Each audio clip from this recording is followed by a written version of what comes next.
모든 성읍에 이방 여자에게 장가든 자는 다 기한에 본성 장로들과 재판장과 함께 오게 하여 이방 여인과 결혼한 사람들만 추려서 그들만 오게 하면 되지 않겠느냐. 약속한 날짜에 그들만 오게 해달라. 그 다음에 세 번째, 그리고 그들만 올 때 그들만 오지 않고 그들의 형편과 사정을 잘 아는 그 본성에 그들이 거하고 있는 그 성의 유지에 해당하는 장로들과 그 다음에 지방 이 재판관들을 함께 동석하게 함으로 말미암아 그 사실 여부를 좀 더 구체적으로 객관적으로 이들을 통해서 들을 수 있게 해줬으면 좋겠다.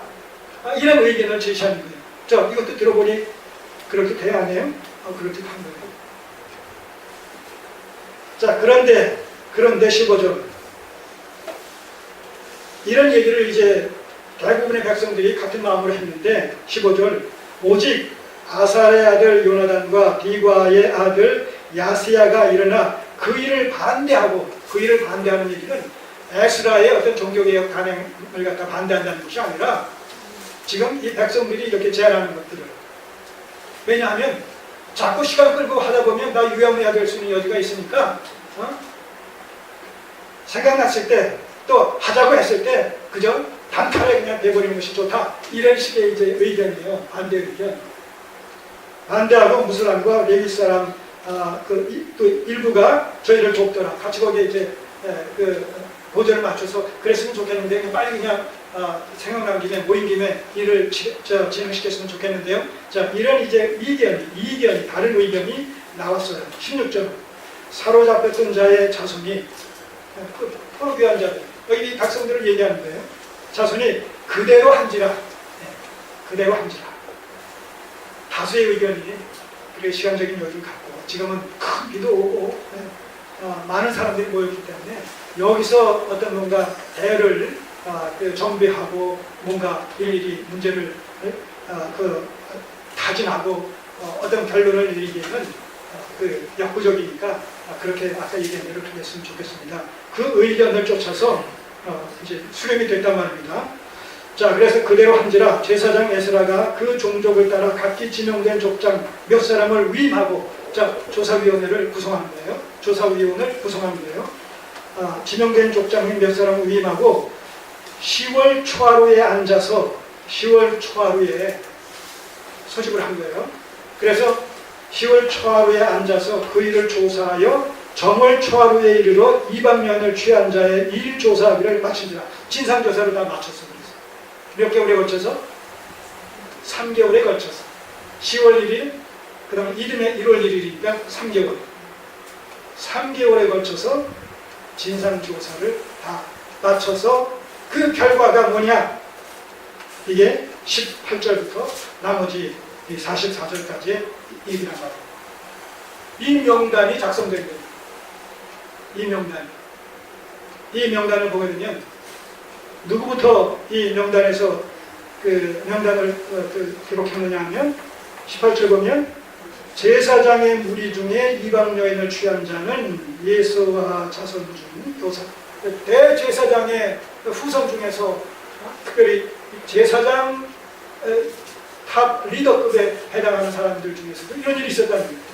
이걸 맨 먼저 앞에 놓고 그 다음에 23절을 보면 레위 사람들 중에는 레위 사람들 중에서도 이런 일이 있었다는 겁니다. 다 지도급 백성들 아닙니까? 그 다음에 25절 이스라엘 중에는 바로 이 백성들 중에서, 그래서 지도급 인사들을 앞세워서 이 명단을 작성했던 겁니다. 의도적이죠. 왜냐하면 백성들보다도 지도급 인사들이 이런 일에 앞장섰다라고 했을 때 그 파급, 그 영향력은 더 커지게 되는 것이죠. 그러니까 이 일이 얼마나 중차대한 일인가, 위험천만한 일인가, 이걸 강조하는 일이죠. 그렇기 때문에 이후로는 이런 일이 있어서는 안 된다라는 것을 경계시키기 위해서. 그렇게 해서 도합이 몇 사람이냐? 도합. 실질적으로 정리해서 명단 발표를 해가지고 이제 이혼을 할 사람들의 명단이거든요. 이것은 그게 113명이에요. 113명. 그러니까 전체 수에 비해서는 많은 수가 아니겠지만, 그러나 중요한 것은 여기서 이 113명을 갖다가 그 선정하는 과정 속에 어떤 일이 있었겠느냐라고 했을 때, 더 많은 이방 여인과 결혼한 유대인들이 있었음에도 불구하고 그들 중에 또 상당수는 뭐예요? 여인들이 이스라엘로 귀화를 해서 여호와 신앙으로 개종을 함으로 말미암아 이 명단에서 제외된 사람들이 얼마든지 있을 수 있다는 거죠. 예를 들면 우리가 룻 같은 여인, 모압의 그 모습 신을 섬기던 여인들 아니었어요? 네. 그런데 나오미의 이런 도움을 받아서 하나님을 알게 되고 이스라엘 백성 되기를 작정하고 나오미와 더불어서 이제 베들레헴으로 돌아오지 않습니까? 그런 경우 예를 듭니다. 그런 경우는 뭐예요? 제외된 것이죠. 왜 제외돼요? 처음부터 신명기 7장 3절 이하에 있는 가나안 땅에 너희가 들어가면 거기 현지 여인들과 혼인하지 말아라, 통혼하지 말아라 한 것은 뭐예요? 단순히 어떤 민족적인 이런 어떤 도화를 염려한 것이 아니라 결혼을 통해서 그 여인의 우상으로 말미암아 이스라엘 남자들이 신앙이 왜곡되어 여호와의 신앙을 버리고 순수성을 버리고 왜곡되어지고 우상을 섬길까봐 거기에 초점을 맞춰서 그들과 결혼하지 말라고 했던 것이지,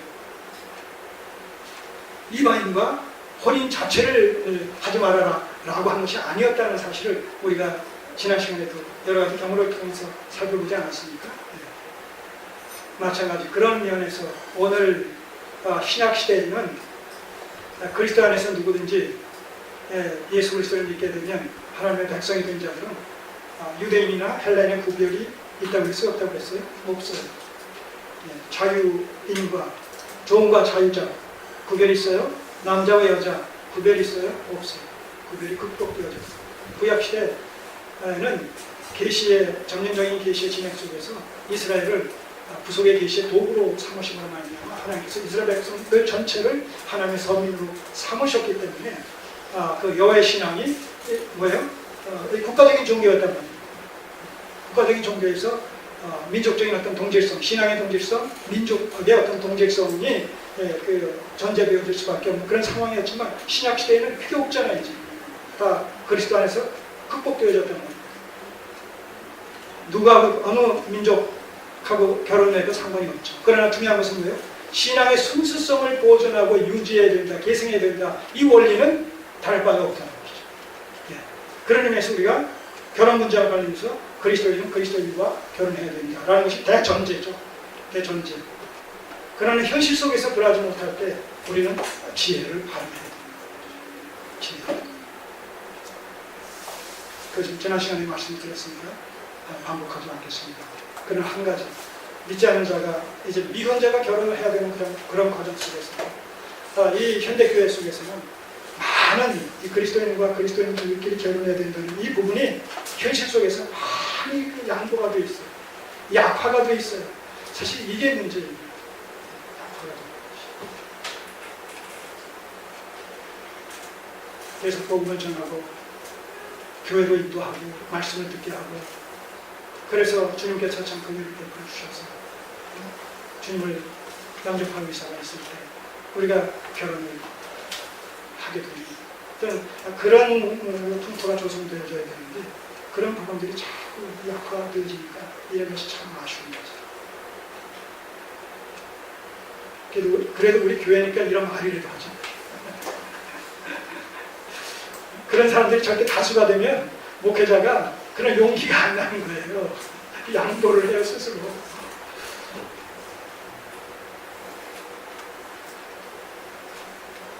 이렇게 말할 수 있어서 저는 감사한 거죠. 그러나 그렇게 하고 안 하고는 여러분들이 몫이고. 올해 종교개혁 500주년의 해입니다. 다양한 행사가 기독교계에서 벌어지고 있습니다. 그러나 중요한 것은 세미나를 연다고 해서 다양한 행사가 진행된다고 해서 또 제도적으로 몇 가지 신선한 충격을 받을 수 있는 어떤 그런 일들을 행한다고 해서 그게 개혁이 아니죠. 아까도 말씀드렸듯이 개혁이란 뭐예요? 본질의 회복, 돌아가는 거예요. 그리고 그 본질을 다시 회복시켜서 그 본질에 입각해서 살아가는 실질이 뒷받침되어집니다. 말씀의 회복과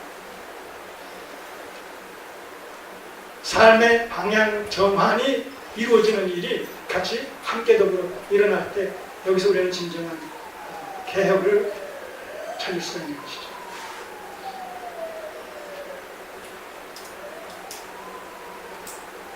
오늘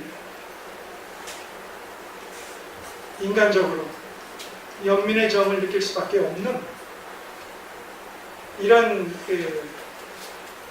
사건임에도 불구하고 에스라는 단호하게 하나님 편에 서서 하나님의 관점에서 말씀에 입각해서 나뉘라, 보내라.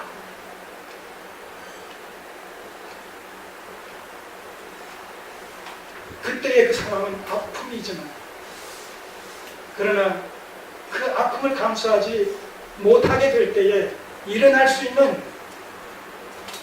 그런 그 폐단함은 하나님의 나라로서의 이스라엘 나라 자체를 갖다가 정체성 자체를 뒤흔드는 뿌리채부터 그런 엄청난 사건으로 비화될 수가 있기 때문에 아픈 마음을 감수하고 안타까운 마음을 감수하고 하나님의 말씀 앞에서 결연하게 헤어질 것을 요구했듯이 오늘 우리가 현실 속에서 하나님을 신앙해 나가는 과정 속에서 아까 말씀드린 대로 두 가지 상반되는 이런 사상이, 생각이, 행동이 충돌하게 될 때 우리는 하나님 편에 서야 된다는 것이죠. 하나님 편의 선택을 해야 된다는 것이죠. 말씀이 요구하는 편에 서야 된다는 것이죠. 그것이 현실적으로 많은 손해와 불이익과 아픔을 준다서 칠지라도 하나님을 기쁘시게 해드리며 영화롭게 해드리는 것이 우리 그리스도인의 궁극적인 목표의 목적이다라고 했을 때 우리는 과감하게 그리 해야 된다는 것입니다. 여러분 그렇게 하게 되면 그때의 아픔을 계속 간직하게 될까요? 그때의 손해와 희생을 계속해서 평생 안고 살아가게 될까요? 아니에요. 하나님을 위하여 하나님 편에 섰기 때문에 그런 어떤 어려움을 감수하고 어떤 결정을 내렸다라고 했을 때요, 그 아픔과 그 손해를 하나님께서 어여삐 보시면서 그 결과를 어여삐 보시면서 그 이후에 남은 삶을 통해서 그것을 보상해 주신다는 거예요.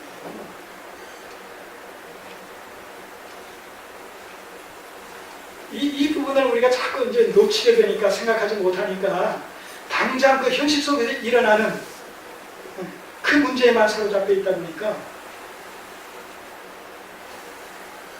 너무나 인간적인 것에 매이고 사로잡혀서 그런 결단을 쉽게 내리지 못하고 주저하게 되지만 아니라는 것이죠. 그 이후에 하나님께서 빈 칸을 채워주신다. 어떤 식으로 채워줄지 모르지만 그럴 때 하나님께서는 잔인한 분이 결코 무정한 분이 결코 아니라는 것이죠.